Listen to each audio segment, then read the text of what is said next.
Crecer, ser como el Padre es, amoroso, bondadoso, misericordioso. ¿Qué más? ¿Alguien por allá que se acuerde del sábado pasado?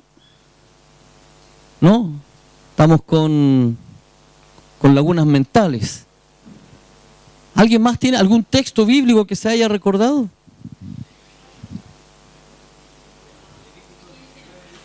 Levítico. ¿Y qué dice? No te vengarás ni guardarás rencor a los hijos de tu pueblo, sino amarás a tu prójimo como a ti mismo, yo el Señor. No te vengarás, sino que amarás a tu prójimo. Un texto tomado del libro de Levítico que en algún momento determinado el Señor lo manifiesta en el nuevo pacto, la nueva alianza, la renovación del nuevo pacto. Y dice, en esto se resumen la ley y los profetas, ¿se acuerda? ¿Sí? ¿Y qué dice cuando dicen esto se resumen? Yeshua como rabí, como rabino, amarás al Señor tu Dios. O sea, así. Porque la expresión de amor para el mundo en general es eso, ven para amarte, y un abrazo y un beso, y todo se traduce a una cuestión que es poco concreta, sensorial, almática, emocional. Amarás al Señor tu Dios con todo tu corazón, está hablando con todas nuestras emociones, con toda tu mente, con nuestra inteligencia y con nuestra fuerza. ¿Será con esta fuerza? ¿Con qué fuerza? Con aquello que representa poder en la vida de las personas. ¿Qué representa poder? Los bienes, las cosas que tenemos, nuestra economía, nuestra posición, nuestra delegación de autoridad en algún lugar de trabajo, con todas mis fuerzas. Nunca voy a negar al Señor, lo voy a amar manifestándolo, ¿verdad? Y el segundo y gran mandamiento, y Él dice, es este otro. ¿Cuál? Amarás a tu prójimo como a ti mismo. Y siempre nos recordamos de una ilustración, que amar al prójimo tiene que ver con cómo yo me amo. Y entonces en lo concreto podríamos definir, si yo me amo ¿con qué podría ser? A ver. En el caso de las mujeres, ¿con qué? Con un par de zapatos bonitos, ¿verdad? En el caso de los hombres, con un celular, con un computador, con comida, no sé, hay tantas cosas, con un asado. Eso no puede invitar a su prójimo a comer algo que no sea, a no ser de que sea lo que usted tiene y lo mejor, pero está hablando que es como yo me amo, con lo mejor para mí. Ahora, el tema, cuando nosotros rescatamos esto y cuando dice que no nos vamos a vengar, que no tenemos que odiar a nuestro prójimo, que tenemos que amar a nuestro enemigo, es complejo cuando se nos invita a amar a nuestro enemigo porque, bueno, gracias a Dios aquí todos los que estamos, ninguno tiene enemigo, entonces no tenemos ese problema, pero afuera, en el sistema, en el mundo, todos tienen enemigos, pero gracias al Eterno, los que estamos acá, no tenemos enemigos, amén. No sea mentiroso. Aquel que le hace la vida a cuadritos en el trabajo, aquel que le persigue, aquel que se transforma en su enemigo, en su oponente, en su adversario, en aquel que lo psicosea, que lo persigue, o aquel que el enemigo usa para, también puede ser, ¿verdad? O sea, Faraón con José, recuerde usted que tenían una relación íntima, crecieron juntos, pero en un momento determinado, con Moisés, pero en un momento determinado, gracias, pero en un momento determinado, este Faraón se transforma en el peor enemigo de Moisés, ¿o no? Al extremo que hostiga no solo a Moisés, sino que al pueblo. Pero detrás de todo eso había un propósito. O sea, Moisés luchaba por no, ¿verdad?, odiar a su hermano. Pero él le dejaba las cosas claras. Podremos ser hermanos, pero yo tengo pacto con el Eterno. Y nunca me voy a doblegar delante de ti, me voy a doblegar delante de él. Entonces, que yo ame a mi enemigo no significa que me tenga que doblegar delante de sus ideas. Que yo ame a mi enemigo no significa que yo tenga que bailar al ritmo de su música. Que yo ame a mi enemigo no significa que yo tenga que comer lo que él come. Amén. Entonces habla de que tenemos que marcar líneas.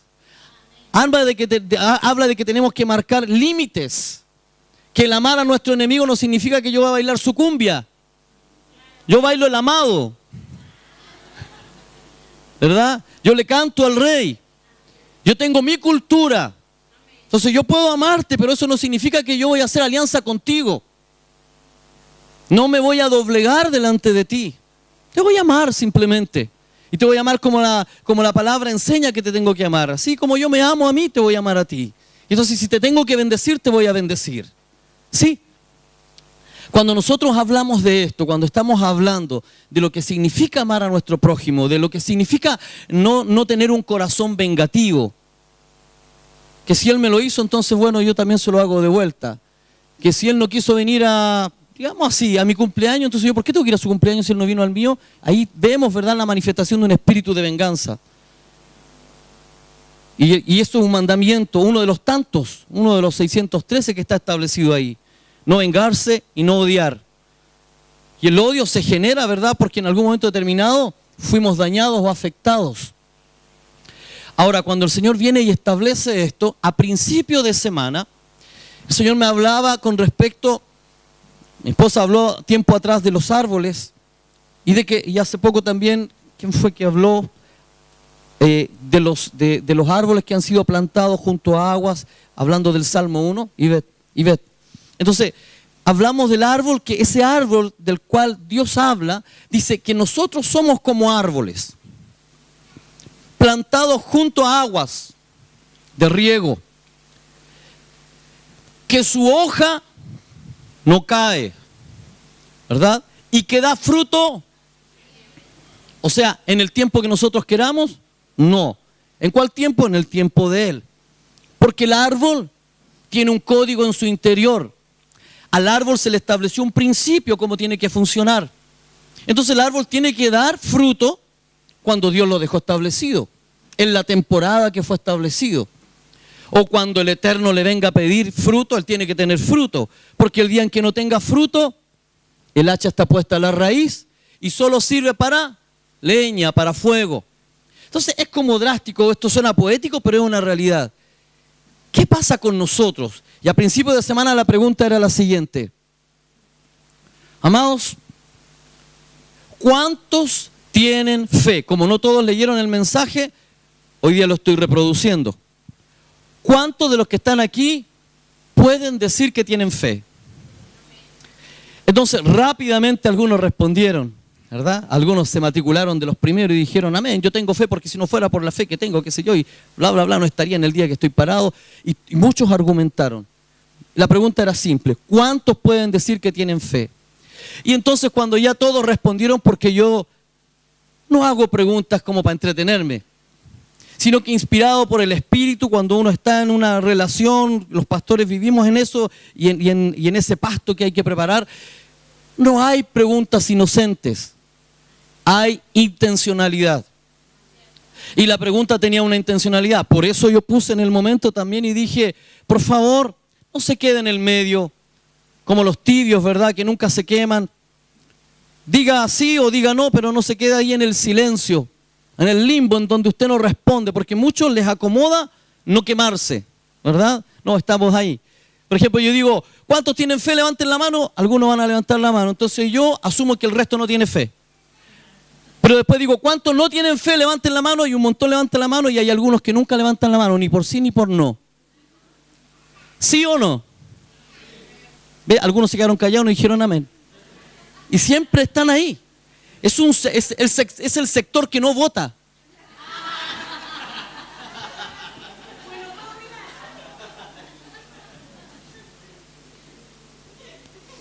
Es ese sector en medio del pueblo. Siempre hay gente que Moisés decía algo y nos faltaban los que eran más agresivos. No, Moisés, no te vamos a seguir, nos trajiste acá, qué sé yo. Y otros le decían, no, pero Moisés lo hizo bien, es correcto, le escuchó a Dios. Y había otros que estaban ahí en el medio, así. Miraban para allá, para acá. Donde había más, ellos iban. Seguían a la mayoría. Entonces la pregunta fue súper específica y por favor, yo dije, no se quede callado, responda. Aun cuando dije eso, no todos respondieron. Porque no tienen tiempo para andar respondiendo WhatsApp. Sí, para andar leseando por WhatsApp sí, pero no para este tipo de preguntas. ¿O no? Bueno, puede ser que haya alguno. El tema fue que muchos respondieron. Es muy largo, se me cansa la vista, se me agota tanto leer. Pero ok, voy al punto. Luego de que todos respondieron, yo cito un texto. Y el texto fue Libro de Santiago, capítulo 2. ¿Se recuerda? ¿Sí? ¿Y qué decía? Ya, conclusión, la dijo corta. La fe sin obras. Entonces, ¿cuántos tienen fe? Y ahí todos empezaron, chuta, parece que no tengo tanta fe. Porque si no hay obras, la fe es muerta. La fe es muerta. O sea, y la fe muerta no es fe, no hay fe. Nunca hubo fe. O sea, algo que está muerto, ¿tiene vida? ¿Existe? No existe. Nunca existió. Y entonces vuelve otra vez la pregunta y nos hacemos la pregunta, y entonces, ¿cuáles son las obras que Dios espera? ¿Cuál es el fruto que Dios espera de nosotros, los que somos sus hijos, su pueblo? Aquellos que fuimos escogidos antes, aquellos que fuimos escogidos antes de la fundación del mundo. ¿Cuál es el fruto que el Eterno espera de nosotros? El que es el agua, ¿se acuerda de Isaías 55? Cuando dice, sus pensamientos no son mis pensamientos, ni tus caminos son mis caminos, porque así como altos son los cielos de la tierra, así es mi palabra, que es como el agua. ¿Qué hace el agua? Hace que la semilla germine. ¿La semilla de quién? De los árboles de él. Mi agua desciende hasta la tierra y hace que la semilla germine y dé fruto. Produzca lo que yo quise. Hace que produzca lo que yo quiero. El árbol de Dios no puede producir lo que Él quiere, no se manda solo. Ningún árbol se manda solo. El árbol que da fruto tiene que dar el fruto que Dios estableció en el principio. Y nosotros somos árboles de justicia. Lo dice el Salmo 1, árboles de justicia. Y cuando definimos el concepto justicia, sí o sí lo tenemos que asociar con el original de la palabra y no con el concepto del mundo de justicia y la balanza.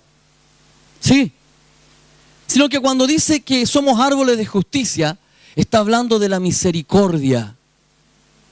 Está hablando de la sedacá, misericordia. Árboles misericordiosos, que cuando dan fruto lo dan con un propósito. El árbol no da fruto para comérselo él mismo. ¿O sí? El árbol da fruto para que otro se lo coma, para que alguien sea beneficiado. Entonces vuelvo al texto, ama a tu prójimo como a ti mismo. Entonces vas a tener que amar a tu prójimo con los frutos que tú tienes para que él sea beneficiado, con lo mejor de ti. Ok. Entonces vamos a ir al siguiente texto, por favor. Santiago capítulo 2, del verso 1 en adelante. Dice el apóstol lo siguiente: mis hermanos, practiquen, Santiago capítulo 2, verso 1, practiquen la fe, no la fe de ustedes, hoy día todo el mundo tiene fe, dice, practiquen la fe de nuestro Señor Yeshua. Esa fe, la que Él vivió, es la que tienen que practicar. Santiago capítulo 2, verso 1. ¿Estamos bien? ¿Me sigue? ¿Sí? Ok. Practiquen la fe de nuestro Señor.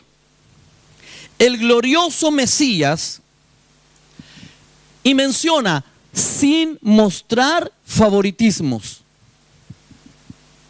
O sea, un tema que es tan famoso hoy en día, desde afuera hacia todo el mundo, que es el tema de la diversidad y de no discriminar. Es curioso, pero el primero que habla de no discriminar es nuestro Dios. Pero que no se distorsione la cuestión.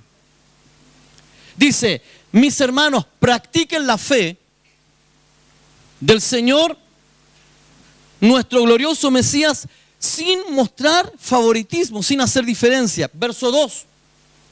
Supongan que un hombre viene a la sinagoga, viene al templo, usando anillos de oro y ropa costosa. Y también un hombre pobre vestido de harapos. Si ustedes muestran más respeto al hombre de las ropas costosas y le dicen, toma este buen lugar para ti, mientras que al hombre pobre le dicen, tú te pones de pie allá o siéntate mejor ahí en el suelo. Y marca la diferencia. Usted hace distinción entre la persona que viene entrando y segrega, ¿verdad? Porque tenemos un estándar en nuestra mente a través de lo que son las marcas, la imagen y lo que el mundo ha metido en medio de nosotros. Haciendo un minuto de honestidad. Quizás no en este tiempo, pero a lo mejor antes, o a lo mejor todavía sí. ¿Ha discriminado usted de esa manera? ¿Discriminó porque la persona andaba mal vestida? ¿O porque no andaba con mejores ropas? ¿Discriminó porque no hablaba bien?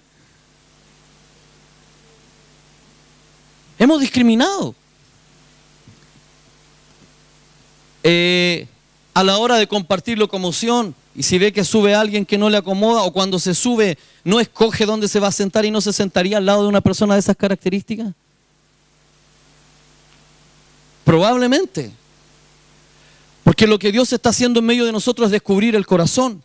Entonces dice, si muestran más respeto por el hombre de las ropas costosas y le dicen toma este buen lugar y al otro lo sientan en cualquier parte, entonces, verso 4, ¿no están creando distinciones entre ustedes? Sí están creando distinciones entre ustedes.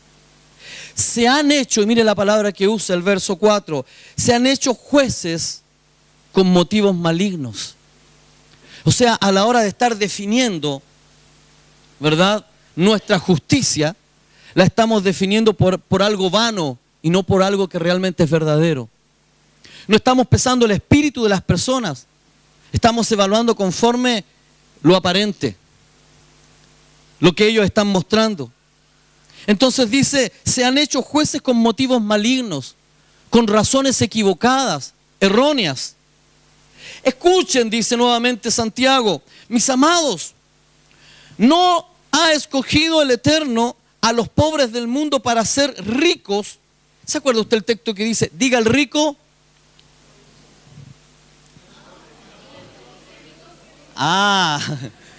Entonces, diga el pobre.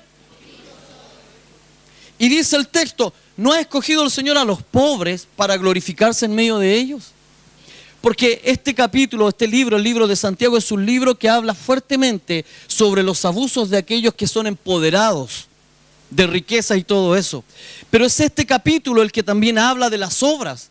Entonces cuando Dios está demandando obras, no está hablando de cualquier obra. Cuando está hablando de fruto, no está hablando de cualquier fruto.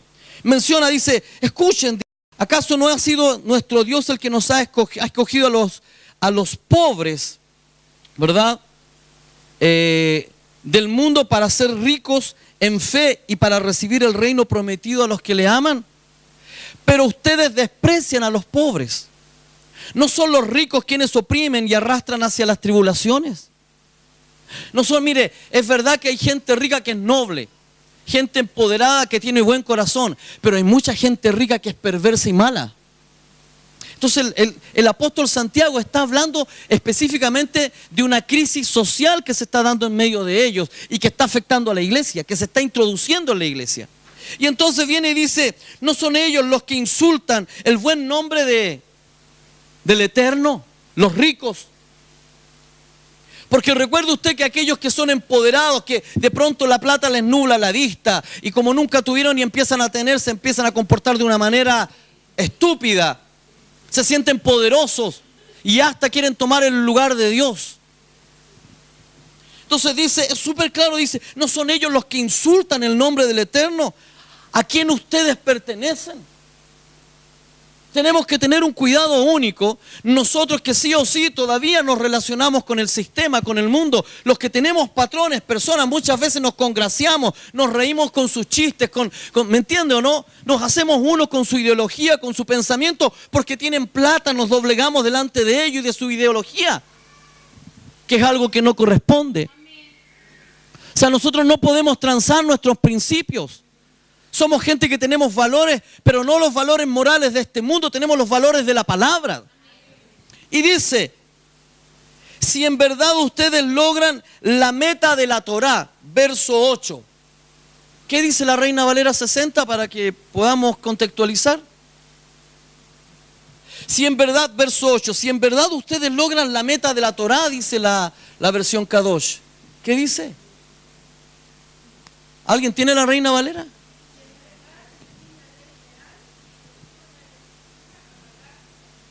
Si en verdad cumples la ley, dice, y esta versión dice, si ustedes logran la meta de la Torá, si ustedes se sincronizan, está diciendo, no está hablando de nuevo pacto, de nueva alianza, de alianza renovada. La alianza renovada tiene un fundamento y es la Torá, el Antiguo Testamento, los 5 primeros libros de la palabra, los mandamientos que estamos revisando. Si en verdad ustedes logran la meta de todo hijo de Dios es conectarse con los principios. ¿Para qué? Para que a la hora de tener que definir nuestra forma de vivir, no sea según un criterio personal, no sea según estas ideologías de, bueno, esa es tu verdad, yo tengo mi verdad. No, nosotros tenemos una sola verdad y está establecida en la palabra. Esa es la verdad. Pero aquí no hay criterios personales. El único criterio que existe es la voz de su Espíritu Santo y la palabra que está escrita, la verdad revelada.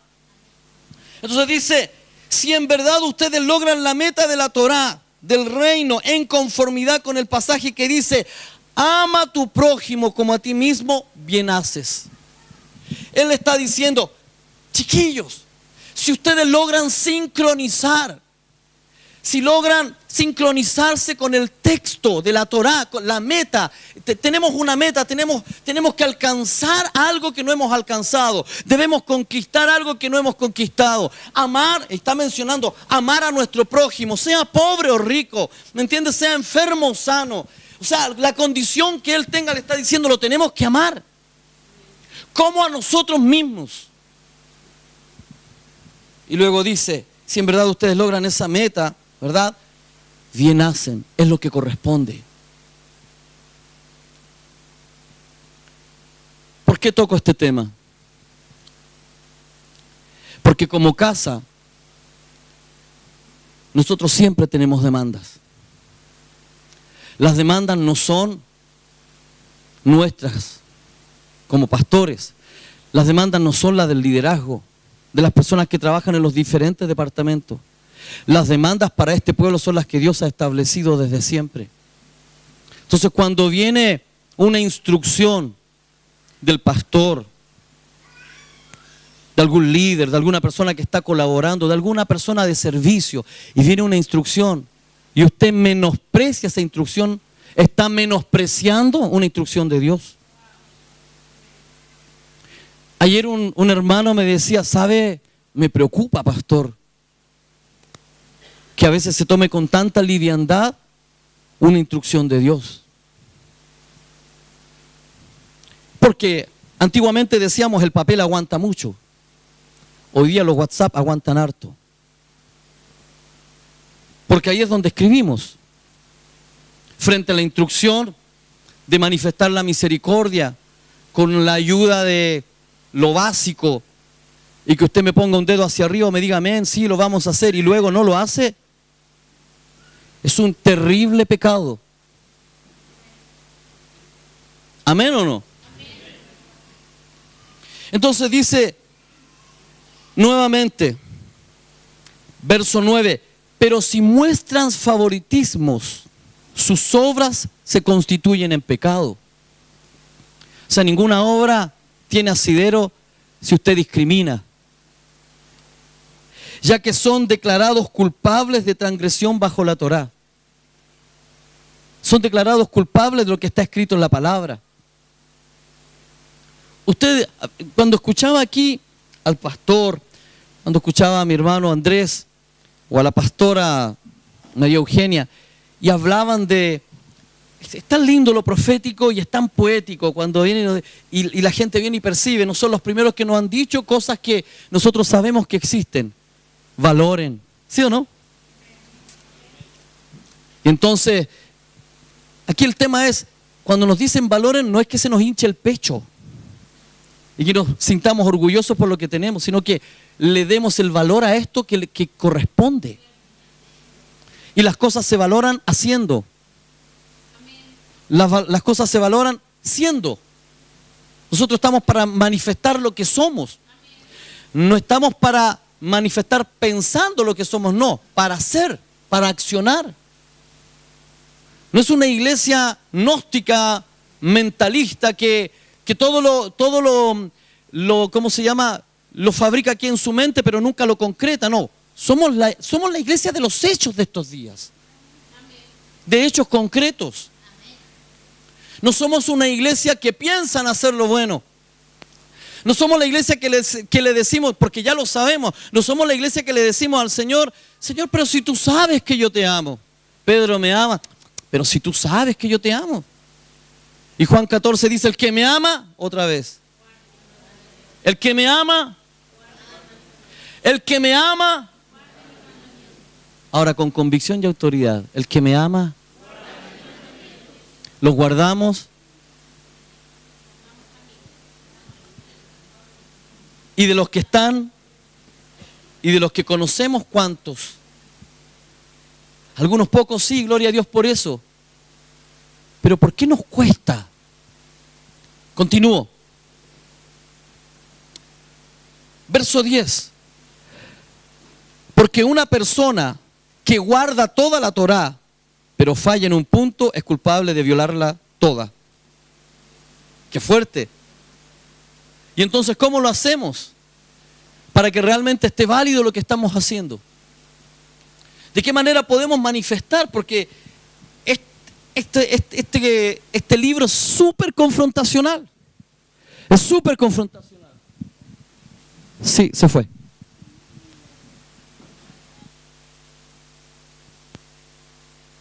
Uno, dos, tres, sí. Tum, tum, tum, tum. 1, 2, 3. Porque el que dijo, no cometerás adulterio, también dijo, no asesinarás. Repito, dijo, no cometerás adulterio, también dijo, no asesinarás. O sea, un mandamiento va conectado con el otro. Si cometen adulterio, ahora, si no cometen adulterio pero asesinan, se han vuelto transgresores de toda la Torá igual. Es como que se hubiesen adulterado igual. Eso es lo que está diciendo. ¿Cómo entendemos esto? ¿De qué manera podemos entender esto? 12. Permanezcan hablando y actuando como personas que serán juzgadas por una Torá que da libertad. Fíjese el detalle. Permanezcan, dos cosas, hablando y actuando. Entonces dice, ¿verdad? Se transgrede todo. Permanezcan hablando y actuando. Son dos cosas a la vez. Hablando y actuando. Pero hay algunos que solo hablan y no actúan. Y entonces tenemos otro texto en la Biblia que dice, el que nació cantando muere chicharra, como dice la palabra del Señor.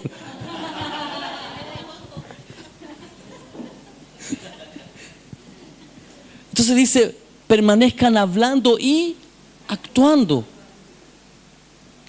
Hemos dicho en este último tiempo, acuñó esta frase en Santiago, parece que el pastor Héctor dijo, si no es práctico, no es espiritual.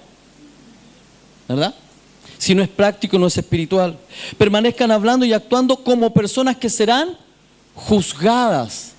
Y yo me recuerdo con este texto de José, cuando tiempo atrás decía, ¿quién nos va a juzgar a nosotros? La palabra. O sea, la palabra nos dice a nosotros que nosotros no podemos juzgar, ¿sí? Es un mandamiento, no juzgar. El que juzga genera culpa, no nos corresponde a nosotros juzgar. Sin embargo, dice que nosotros sí vamos a ser juzgados. ¿Por quién? Por la palabra. Porque la palabra define qué es lo que nosotros tenemos y no tenemos que hacer. Y entonces viene y dice, permanezcan hablando y actuando. O sea, si alguien no tiene hechos, no sirve de nada. Y menciona, porque el juicio, y aquí yo me quedé impactado con este texto, porque el juicio será sin misericordia para los que no tienen misericordia. Verso 13. ¿Cuántos de los que están aquí alguna vez, en otro tiempo, dijeron a mí qué me importa si al final yo soy yo y al final si como es por mí, no sé, y tenían esos dichos tan personalistas? Si yo trabajo como, si no trabajo no como, y tanta cosa que sale del hombre, tanta estupidez. Un árbol que comienza a dar frutos que nunca fueron del Padre, que no se parecen en nada a Él. Pero dice, porque el juicio será sin misericordia. A ver, ¿el reino de Dios consiste en qué? ¿Están aquí o no? El reino de Dios consiste en paz, gozo y justicia. Paz, gozo y justicia. ¿Sí? El reino de Dios consiste allá, ¿en qué? Paz, gozo y justicia. Dije acá, porque por acá se me están quedando dormidos. Paz, gozo y justicia. El reino de Dios consiste en paz, gozo y justicia. Pero definimos al principio que la justicia de Dios no tiene que ver con la justicia del hombre. Entonces dijimos que justicia es sedaká o misericordia. Entonces digamos, paz, gozo y misericordia. Otra vez. Pero ya me había acostumbrado, estaba bueno. 1, 2, 3. ¿Está prendido? Ya, déjelo ahí nomás. Sigamos por favor con esto. Ok. Paz. Reprendo el espíritu de distracción ahora en el nombre. Se hacen siempre los mejores esfuerzos para que todo salga bien. Estoy siendo misericordioso. Entonces, paz, gozo y justicia, que es misericordia, que es sedaká. Paz, gozo, shalom, gozo y justicia. 3 elementos, escúcheme bien, y estos 3 elementos son claves para el reino de Dios. Debieran de ser parte de nuestra vida. El shalom de Dios en medio de nosotros, su gozo. Es que entonces algunos dicen, pero es que yo tampoco puedo venir a la iglesia a fingir, pues no puedo ser cínico. Y cuando me dicen no puedo ser cínico es porque me dicen no tengo por qué mandar, porque otras Biblias dicen que la risa abunda en la boca de los tontos. Otras Biblias. Pero nuestra Biblia no dice eso porque tenemos muchas razones por las cuales gozarnos. Entonces, aquel que no ha entendido esto, dígale a su rostro, estoy feliz. Háblele a su cara y dígale, tengo gozo. Sea como el rey David, cuando el rey David viene y dice, alma mía. Ese se predicaba a sí mismo. Por si acaso no se había entendido él mismo, se decía, oye David, bendice al Señor y no olvides ninguno de sus beneficios. ¿Alguien ha sido bendecido? Mi hermano Rodrigo nos recordaba, no importa las circunstancias, Él es Dios, nuestro Padre, ha sido amoroso, bondadoso. Tenemos muchas causas por qué alegrarnos, saltar, cantar, gritar, reír, ¿me entiende? Entonces, manifieste el gozo de Dios. Hemos venido a celebrar, a darle gloria, honra y alabanza a su nombre, porque Él es bueno y porque para siempre es su misericordia. Y entonces alguien me va a decir, pastor, pero es que esta semana no ha sido muy buena para mí.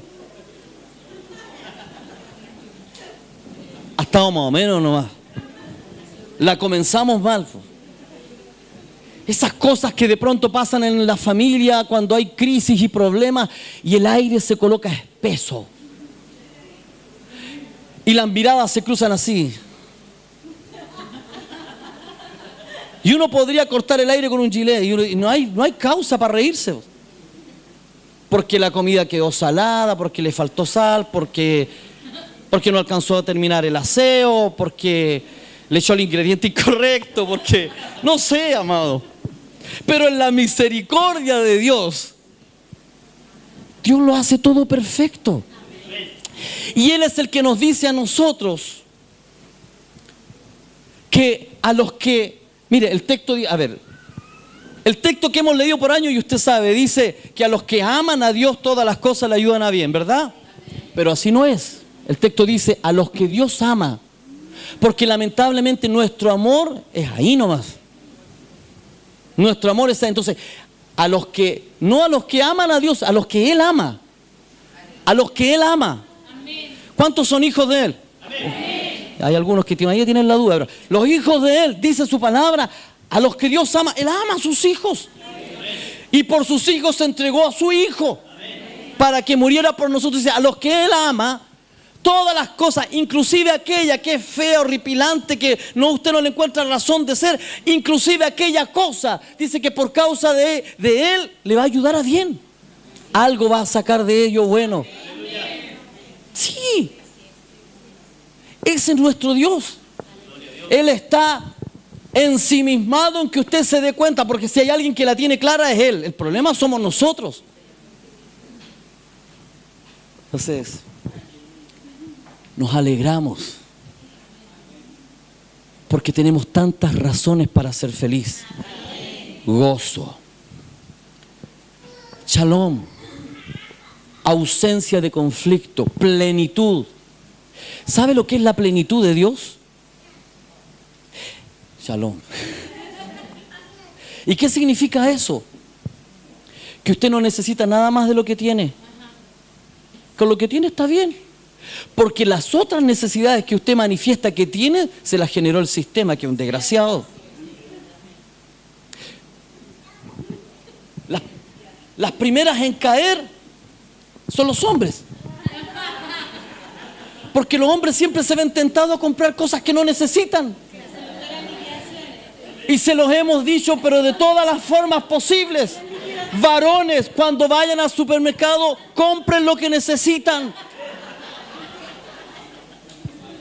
Y entonces ellos vienen y dicen, no, pero esto no va a servir para algo, para alguna cosa nos podría servir.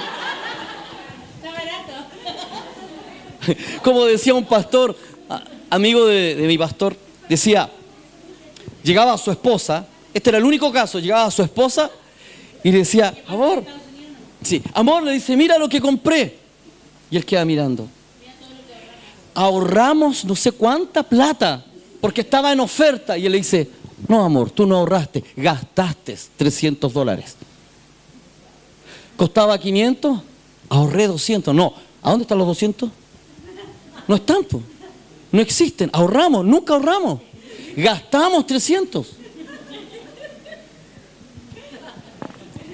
Y ese es el problema que tienen los varones.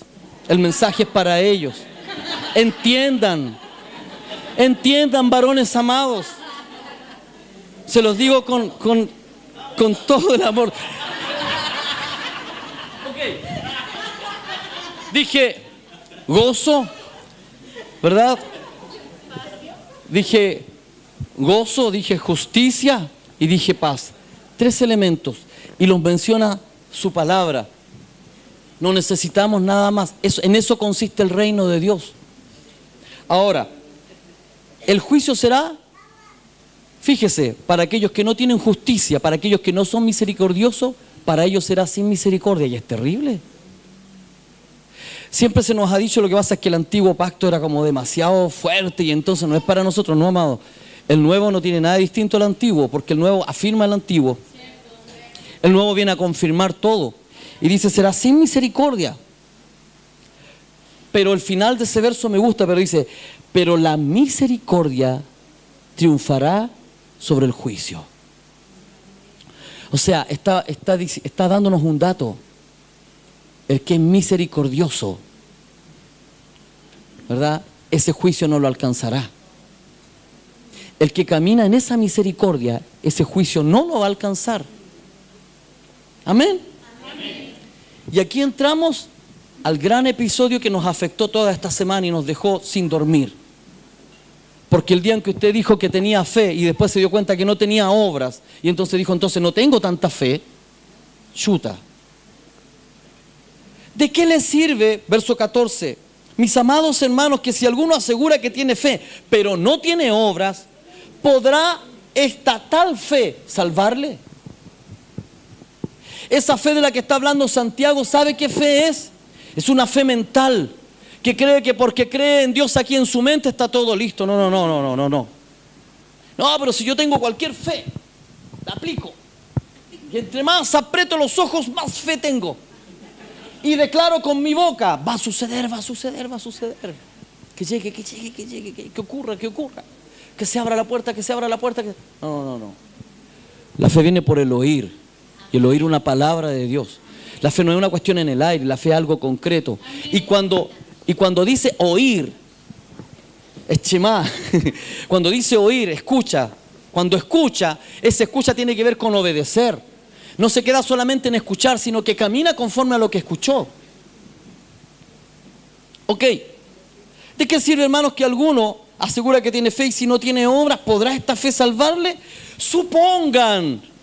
Hagamos un ejercicio práctico, dice el Señor a través de Santiago. Supongan que un hermano o una hermana está sin ropa y sin comida para el diario. Y alguno le dice, Shalom.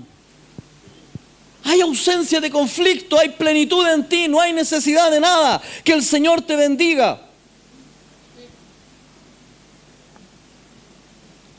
Y alguno le dice, Shalom, mantente abrigado y come hasta saciarte. Palabra solamente, pero no hay acción. Mantente abrigado, que el Señor te bendiga, que Él te prospere, que Él haga multiplicar tu canasta, que Él llene tu arca, que Él haga algo milagroso en tu vida. Shalom. Pero si usted no acompaña el shalom con acción, es muerto. No existe. Están con el cocodrilo en el bolsillo. Y a muchos les incomoda hablar de esto. A muchos les incomoda hablar de esto. Porque ¿sabe qué? Si usted está viviendo su cena de Shabbat cada día viernes, principio de cena de Shabbat es separar plata para la misericordia. No solo 1 kilo de algo o 1 litro de algo, no. Es separar un recurso, aparte de lo que va a ser su ofrenda en esa cajita que destinamos para traer una ofrenda preparada, no una ofrenda improvisada. Aparte de eso, tenemos que llegar a conquistar algo que no hemos conquistado. En ese aspecto, la Iglesia Católica nos lleva años. Porque ellos sí saben lo que es la misericordia. Podrá faltarle cosas, pero ellos saben hacer misericordia. Tienen un tema ahí profundo. Pero nosotros no, amados. Porque si en la casa hay necesidad, no es culpa del gobierno. Si en esta casa hay necesidad o en la casa de Puerto Montt hay necesidad, no es culpa del sistema económico, no es culpa de que el cobre haya bajado de precio, no es culpa de eso. No es culpa del ministro de Hacienda, no es culpa. ¿Sabe de quién es la culpa? Es de que hemos perdido la sensibilidad de hacer misericordia como corresponde, amando de la mejor manera, con lo mejor que tenemos. Y si este mensaje no trae algo concreto como hecho, seguimos siendo como címbalo que retiñe. Seguimos siendo una cuestión que suena solamente, pero que no tiene nada concreto. Ok. 17. Así que la fe sola, si no está acompañada con obras, está muerta. Pero alguien dirá, tú tienes fe y yo tengo obras. Muéstrame esta fe tuya sin obras y yo te voy a mostrar mi fe por mis obras. ¿Tú que crees que Elohim es uno? ¿Está bien? Los demonios también creen. O sea, ellos también tienen fe. Y muchas veces más que nosotros. Dice, los demonios también lo creen. El solo pensarlo los hace temblar de miedo. Ellos saben que existe el Eterno. Ellos saben que es una realidad. Verso 20. Pero pobre hombre, quiere ser mostrado que tal fe, aparta de las obras, es estéril. ¿No fue Abraham declarado justificado por sus obras cuando ofreció a su hijo Isaac sobre el altar? 22, y aquí hay una frase con la que me quedo. ¿Puede ver que su fe actuó con sus obras? Y por las obras, la fe fue perfeccionada. ¿Alguien quiere que su fe crezca, que se desarrolle, que tenga otro nivel de fe, que se meta en un nuevo nivel de fe? Las obras van a perfeccionar la fe de cada uno de nosotros. ¿Alguien quiere crecer en fe? Desarrolle buenas obras. Y las obras de misericordia está hablando súper claro, no está hablando de frutos no sé, de los dones del Espíritu, del hablar con elocuencia, de ser un buen maestro, de enseñar. No, está hablando de hacer misericordia.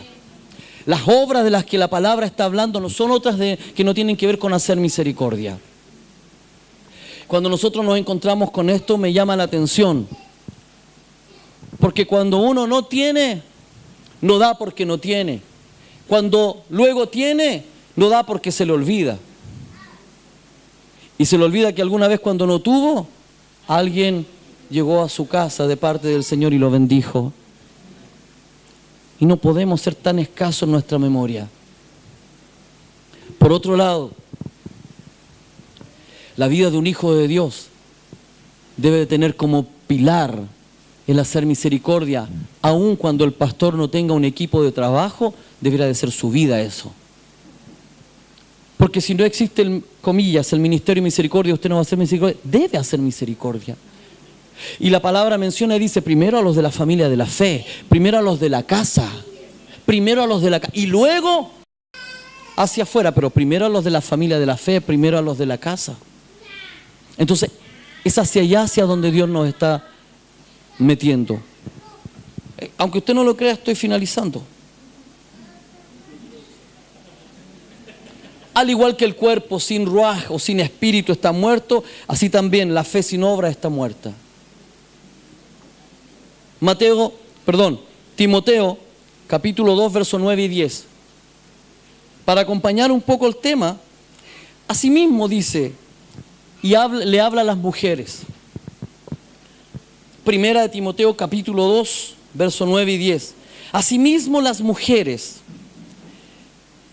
se atavíen de ropa decorosa con pudor y modestia, no con peinados ostentosos, ni oro, ni perlas, ni vestidos costosos, sino que con buenas obras. Y nuevamente habla de la misericordia. Y le hace un llamado a las mujeres. Es el mismo capítulo el que en un momento determinado le dice a las mujeres que las mayores, amadas hermanas mayores, les enseñen a las más jóvenes. Porque hoy día hay una ausencia, así como hemos hablado de la orfandad y de la falta de paternidad, hay una ausencia y falta en las chiquillas jóvenes, terrible para las que están siendo madres nuevas, que están recién pariendo, están teniendo, hay un vacío gigante de aquellas que ya tienen experiencia, que tienen hijos que ya los sacaron de la universidad y que necesitan del apoyo, de que les digan cómo es. Pero dice, mujeres piadosas. Mujeres que no está mal que se arreglen, pero que no se olviden de hacer misericordia y de ser piadosas, de hacer buenas obras. Amén. Efesios capítulo 2, del verso 6 en adelante. Esto es el Eterno, dice, Él nos resucitó con el Mesías y nos sentó en el cielo para exhibir en los tiempos venideros, verso 7, que infinitamente rica es su misericordia y cuán grande es su bondad hacia nosotros que estamos unidos al Mesías. Estoy en el verso 7. ¿Me sigue? Amén. Esto es el Eterno, dice. Él nos resucitó con nuestro Señor y nos sentó con Él en el cielo. A la diestra de Él nos sentó. Oiga, ¿cuántos están sentados ahí arriba? En lo natural nadie. Pero en lo espiritual usted está sentado al lado del Hijo, como un hermano. Se sentó al lado de Él. ¿Dónde? En los lugares celestiales. ¿Para qué? Para que tenga un panorama bonito, una buena vista, un buen balcón. No, para que manifieste el reino, para que desde arriba manifieste el poder de Dios. Y menciona, para exhibir en los tiempos venideros que infinitamente es rica su misericordia y que cuán grande es su bondad hacia nosotros que estamos unidos al Mesías, pues han sido salvos por misericordia. O sea, el que nos pide que tengamos misericordia es el que tuvo misericordia de nosotros. O sea, la misericordia debiera de ser un fruto en nosotros natural porque somos hijos de Él. Si somos hijos de Él, debiéramos de parecernos en esta característica a Él. Entonces dice, y cuán grande es su bondad hacia con nosotros que estamos unidos a Él, pues han sido salvos por misericordia, por medio de confiar, de modo que esto no lo hicieron ustedes, pues lo hizo Él. Aquí nadie se gana, ¿me entiende?, el cielo por sus buenas obras. Eso es lo que está diciendo. Porque alguno después se sube por el chorro y dice, yo hago tantas buenas obras que en realidad tengo asegurado el cielo. No, la misericordia nos alcanzó y nosotros hacemos misericordia porque Él tuvo misericordia con nosotros. Debiera ser un fruto en medio de nosotros la misericordia. Si usted no vive la misericordia, estamos mal. Ustedes no hicieron esto, ustedes no pelaron una papa para alcanzar la misericordia y ser salvos, no, amado. Aquí la misericordia nos alcanzó por amor. Y porque recibimos tanto amor, es por eso que vamos a ser misericordiosos. 8, pues han sido salvos por su misericordia, por medio de confiar. 9, no fueron salvos por sus propias obras, por tanto nadie debe jactarse. Entonces queda claro. El apóstol deja súper claro porque algunos se podría confundir con la carta de Santiago. Y decir entonces hagamos obras para ser salvos. ¿Verdad? Pero él dice no fueron salvos por sus obras, por tanto nadie debe jactarse. Miren todas las obras que hago de justicia y de misericordia. 10. Somos hechura de Yahweh. Somos hechura suya. Amén. Creados en unión con el Mesías. O sea, cuando dice creados en unión, escogidos antes de la fundación del mundo, allá en la eternidad, fuimos creados juntamente con el Mesías, al lado de Él. De nuestro hermano mayor, dice su palabra. Esto es potente.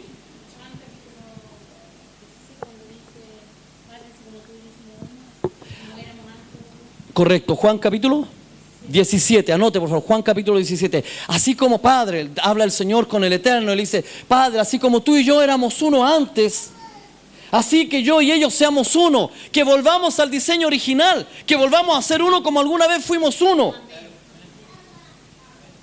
Por eso el Shema, de esa oración del pueblo de Israel es tan importante. Shema, Shema, Israel, Adonai, Eloheinu, Adonai, Echad. Escucha, oh Israel, el Señor, tu Dios, el Señor, uno es. Potente. Somos hechura de Él, creados en unión con el Mesías, para una vida de buenas obras. De antemano preparada por Yahweh para que así hiciéramos. Amén. La versión que tiene usted, ¿cómo dice? La Reina Valera 60. Sí, el último verso que estaba leyendo, ¿no? ¿Era el 10? El 10. Bien fuerte, por favor.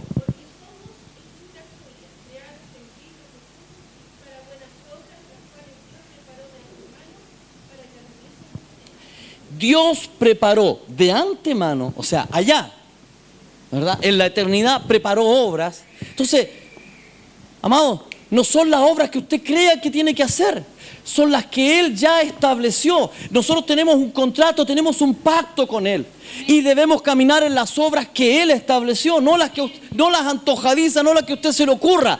Obras, oiga, amado, conéctese con lo que Él ya escribió. Como decían en el campamento, abra el libro de su vida, ábralo. El libro que Él escribió, ábralo y vea cuáles son las obras en las que usted debe caminar. Obras preparadas de antemano, con anticipación. Dios preparó para que usted camine por ellas. Si no está, me acordé, ¿puedes contar por favor el testimonio de esa pastora? Brevemente, ¿te acuerdas? La de Brasil. La pastora, ¿cuántos se acuerdan que fueron al retiro cuando vino la profeta Wanda?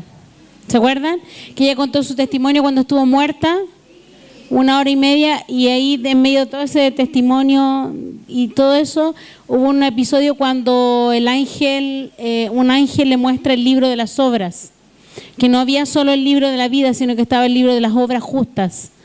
Y le dijo: aquí está escrito el registro de cada uno, de las obras de cada uno. Y ahí cuando se abría su hoja, no tenía nada escrito. Entonces ella dijo: pero ¿por qué no hay nada escrito si yo he hecho muchas cosas? Y el ángel le dice: porque todo lo que tú has hecho ha sido lo que a ti te deleita, lo que tú has decidido hacer, pero no has hecho las obras que fueron preparadas, no has hecho la voluntad del Padre. El libro no tenía nada escrito, ninguna obra escrita, porque ella había hecho lo que ella pensaba que era bueno, no lo que Dios tenía establecido de antemano, desde antes de la fundación del mundo. Cuando yo me encuentro con esto me preocupo, amados,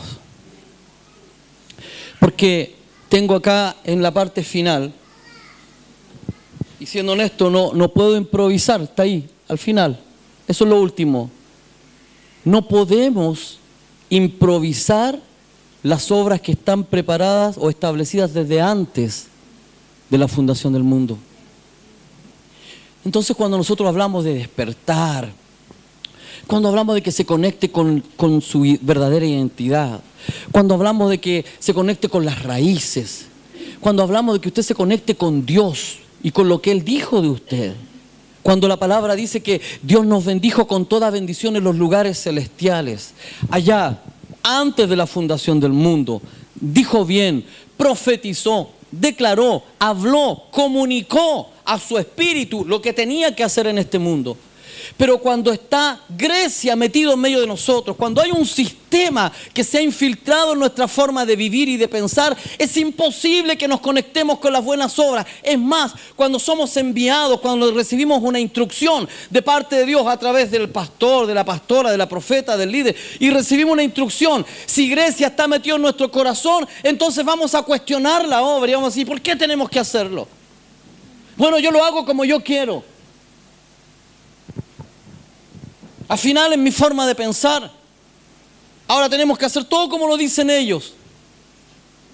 Esto me suena, ¿sabe a qué? A Moisés y Coré.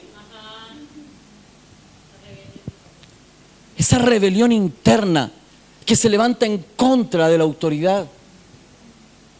Yo nunca presumo de la autoridad ni le ando chispeando los dedos a la gente para que hagan lo que yo digo. Simplemente transmitimos lo que está escrito. No son mis palabras, es lo que Dios establece. Las obras de justicia. Si no hay obras, su fe es inválida, no tiene sustento. Y si no hay obras es porque no hay misericordia. Y si no hay misericordia es porque usted no se está pareciendo a Él. No puede improvisar una obra. Es como cuando usted llega acá y no puede improvisar una ofrenda. Toda ofrenda debe ser preparada con anticipación. Porque usted no trae una ofrenda para el pastor, ni para el templo. No. Usted trae una ofrenda al altar. Que tiene comprometida su vida, su corazón. Cuando usted separa recursos, porque usted no trae ni oveja, ni cordero, ni trigo, ni maíz, ni nada de eso. Usted trae dinero. Pero ese dinero tiene un valor en el mundo, pero en Dios tiene otro valor. Si traducimos ese dinero a lo que realmente es, se transforma en horas vida suya que invirtió para poder ganarlo. Entonces, cuando usted trae una ofrenda, está trayendo vida. No está trayendo plata, está trayendo vida. ¿Cuánto de su vida trajo? ¿1 minuto? ¿Cuánto vale su hora de trabajo? Y tradúzcala a tiempo. Y eso lo trajo delante de Él. Y a eso le suma lo que usted dedica a servir. Las obras de justicia son un pilar dentro de la cultura del reino de Dios. Amén. Y si no lo estamos haciendo bien, yo le invito a que podamos corregir, para que podamos celebrar con ganas. Porque hay plenitud, hay chalón en el pueblo cuando no hay necesidad. Si hay necesidad, hay problemas. Misericordia no es solamente traer algo de mercadería. A veces nosotros los pastores recogemos este tipo de necesidad. me van a cortar la luz, me van a cortar el agua, estoy sin trabajo, me metí en un lío. Y entonces vienen algunos rápidamente y dicen, bueno, al final, si están con problemas económicos porque fueron malos administradores, ay, usted siempre fue toda la vida un buen administrador. O sea, no tenemos la opción de que los hermanos se equivoquen, que cometan error, que se endeuden porque se equivocaron. Todos algún día estuvimos ahí. Y Dios tuvo misericordia. Entonces no es solamente el kilito de arroz, de aceite, de harina, la leche, no, amados. No es solamente la ofrenda que cubre los costos de este lugar o del terreno que vamos a comprar, que ando mirando por allá para Pelarco para que esté orando.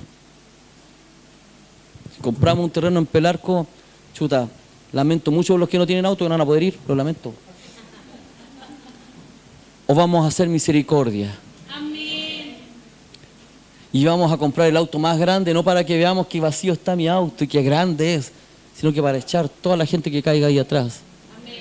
Para llevar a aquellos que no tienen, para que seamos uno. Amén. Vamos a hacer misericordia. Amén. ¿O no, Pastor Carlos? Amén.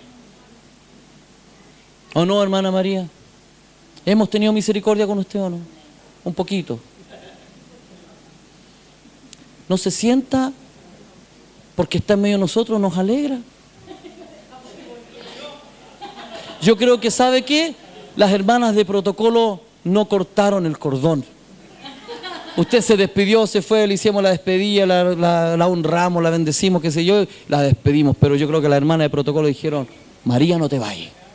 Y ahí, la tenían ahí, amarradita. Aquí está. Y alguno puede tirarle una idea. Bueno, ¿y se fue o no se fue? Todavía está aquí. No, vamos a mirar con misericordia, está en medio de nosotros. Gloria a Dios por eso. Siéntase en casa. Son bromas. Y si alguien le hace alguna broma pesada, me dice a mí.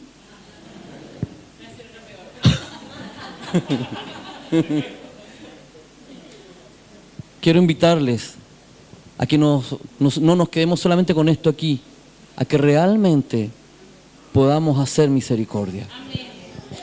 El mensaje es teórico hasta ahora, lo podemos hacer práctico. Yo entre ayer y antes de ayer me puse de acuerdo con la hermana Jacqueline porque recibí varias llamadas de gente que está viendo crisis importantes en medio de la casa económica, como muchas veces nosotros las vivimos alguna vez también. Pero quiero invitarle a que hagamos de esta noche una noche teórico-práctico. Yo no sé, no vinimos preparados para esto. Pero Dios siempre provee.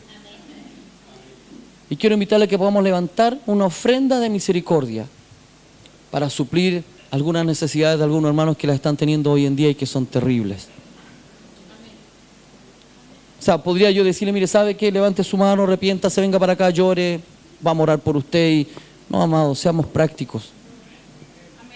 Vamos a levantar una ofrenda de misericordia. Como si fuera para mí, voy a amar a mi prójimo como si fuera para mí. Voy a levantar una ofrenda como me gustaría que a mí me la dieran algún día o como me la dieron algún día. Y entonces usted, por favor, ni siquiera piense en quién podría ser, no es el tema. No dice la Escritura que tu izquierda, ¿cómo es? Que tu derecha no sepa lo que hace tu izquierda. Es curioso, pero en la izquierda está la riqueza. Así dice el libro de Proverbios, en la izquierda la riqueza y en la derecha largura de día y de vida. Eso es que tu derecha no sepa lo que hace tu izquierda. ¿Qué importa para quién va a ser? Es para la casa. Es para tu familia, es para alguien de aquí que hoy está necesitando. Amén. Y la ofrenda siempre tiene una característica, es para quien la puede dar y la da con un sentido correcto en su corazón. Para que no caiga en saco roto. Amén. Póngase de pie.